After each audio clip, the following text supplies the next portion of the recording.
So I thought this would be an interesting conversation to have, and you guys, after watching this video, can comment down below what you think about this topic. And it might be a little bit of a hot take, but I think it will strike some interesting conversation.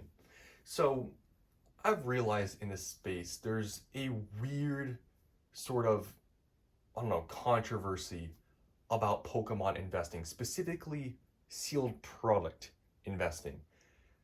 So, personally with me, you know, I am a sealed Pokemon investor, sealed, and therefore I buy sealed product, hold on to it for X amount of time, and sell it. Pretty simple. For me, I truly believe it's pretty harmless, but some people have pretty strong opinions about this. A lot of people, mainly on the collecting side, think it as a negative thing. But to me, it's always been strange because the way I think about it is this. What is the difference other than, I guess a sealed product can be opened for cards, right? But the Pokemon product itself, whether it be a sealed one or a card, what is the difference of me buying a sealed box or me buying cards or a PSA slab or something like that? What is the difference? If I buy a sealed product, hold on to it for X amount of years, buy a card, hold on to it for X amount of years, or buy a slab or hold on to it for X amount of years. To me, there's really no difference. I'm buying a product that has cards, and that's kind of it. I'm keeping it sealed, but that's all. And to me, there's really no difference, but people, I feel like to nitpick all, like it's different for this X and Y reason, and everything needs to be opened. I guess that's the argument that is made on the other side. And it's an opinion. There's no right or wrong way to, I guess, speak about this, but in my opinion, it's pretty much the exact same thing. I don't see a big difference, but it is what it is, right? But even further than that, I want to talk about, especially now in this market, people talk about like local card stores being like scalper shops, whether they're, marking up prices because they're having to pay, over wholesale from distributors, or maybe they're not getting enough product, or if they're buying from people, which is a big thing people talk about. Like local card stores are all now scalpers because they're buying sealed product from the open market. And it's very strange that people even talk about local card stores like this because it goes to the same thing I said. Sealed product and cards to me, they're not really different. So in that way, think about it this way. I think some people had never even thought about this. Local card stores, first of all, have always bought sealed product, okay? But a lot of card stores also buy, or they mainly buy, singles. They've been buying and selling singles forever, for the first in the existence of local card stores. Buying and selling cards. Now, if you're going to call a store a scalper shop from buying sealed product from the open market to then resell, guys, they've been doing this with cards for years. That's part of the business model. You sell them a card, they buy it at a percentage, they immediately sell it for a profit. Is that scalping? It's like the same thing, except it's a sealed product, but for some reason, people think of it in a different way, even though it's the exact same concept of buying and selling a thing. To me, it's no different. And I don't even think some people think about that. It's the same thing as buying and selling a card, buying and selling a sealed product. It doesn't matter. It's the same concept. And even furthermore, continuing how people just see sealed product investing or whatever as something different, or buying and selling. Guys, there's so many people right now in this space, and I think it's all harmless, but there's a lot of vendors, people that go, to these card shows, buy and sell slabs, singles, and it's a big thing on the Pokemon YouTube side. I actually enjoy watching these videos. There's some pretty nice ones out there that I watch, and it's interesting, right? And you never see in the comment section below any of those videos people saying, oh, you're evil for buying and selling or scalping, because think about it this way. It's the same concept as a store. These people are buying at a percentage, but it's singles or slabs. And immediately after buying that from somebody at a percentage, they're immediately selling it.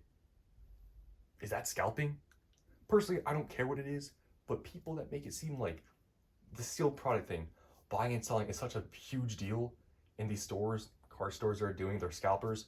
Guys, there's so many things in this space that use the same concept of buying and selling, but for some reason, sealed product, if you do it with sealed product, it's an evil thing all of a sudden. And I just don't see it as being anything different than all these other things. People that are, buying and selling cards. It's been a thing forever in this space. I think it's part of the space. It's a collectible. Buying and selling is part of it. And I think the sealed product, it's the same thing. Stores that are buying and selling cards, they're also buying and selling sealed product. Same concept.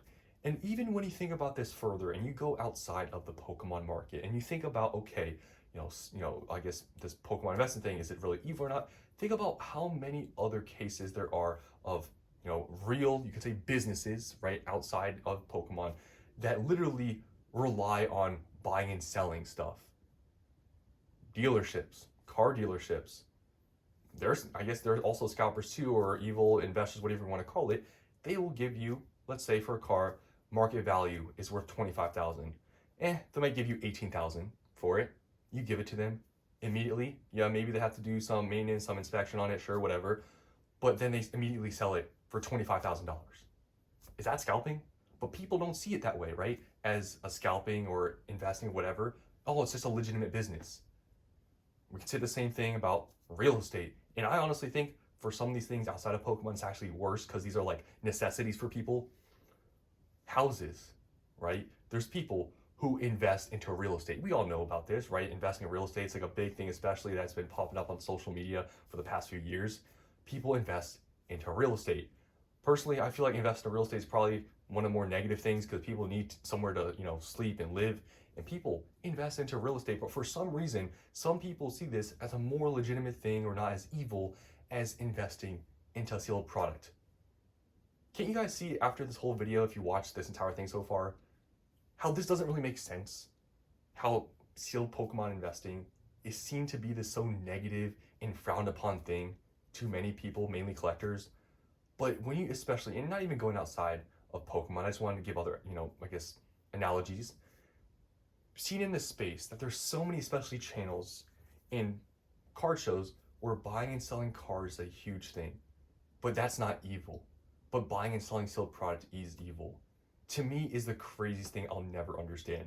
I truly believe it's the exact same thing, but if you're buying and selling slabs or cards, it's somehow seen to be not as an evil thing as, buying a sealed product and selling it, because a lot of these stores, obviously, they're getting hammered by people saying, you're evil, you're a scalper shop. But if they're buying and selling cards, it's completely fine. I guess possibly an explanation for this whole thing is that right now sealed product really is not available, but card prices are also a lot higher than they used to be. So I just think this whole thing with people, that argue with, sealed product investing being, evil or whatever, look at all these things that are happening in the space, and you'll soon realize that it's kind of how the space works with anything. Cars, and it's just in life, like I gave those other examples, it's just part of life. And unfortunately, yeah, some people, are a bit more upset than others because maybe they, want to buy at retail and they can't because there's evil scalpers and stuff. I guess in that way, I sort of get it. But at the end of the day, you got to realize that buying and selling, hoarding, whatever, it's literally a part of almost any single industry out there. And it is what it is, right? So hopefully you guys enjoyed this video. It's a little bit of a different video where I don't just talk about specifically investing, but I guess more of what investing, like the sort of, you could say, morals of investing in the space are. It's very weird how people are so seemingly sensitive to this part of the, collectible industry, but for other things like singles or slabs, people don't see it to be evil. It's very strange to me. So you guys can let me know what you think in the comment section down below. I know this video most likely will get more dislikes than other videos because, sometimes these videos attract more collectors than investors. But what do you guys think down in the comments below? Do you agree with me, or do you think it's completely different? What do you guys think? Thanks for watching, and I'll see you in the next one.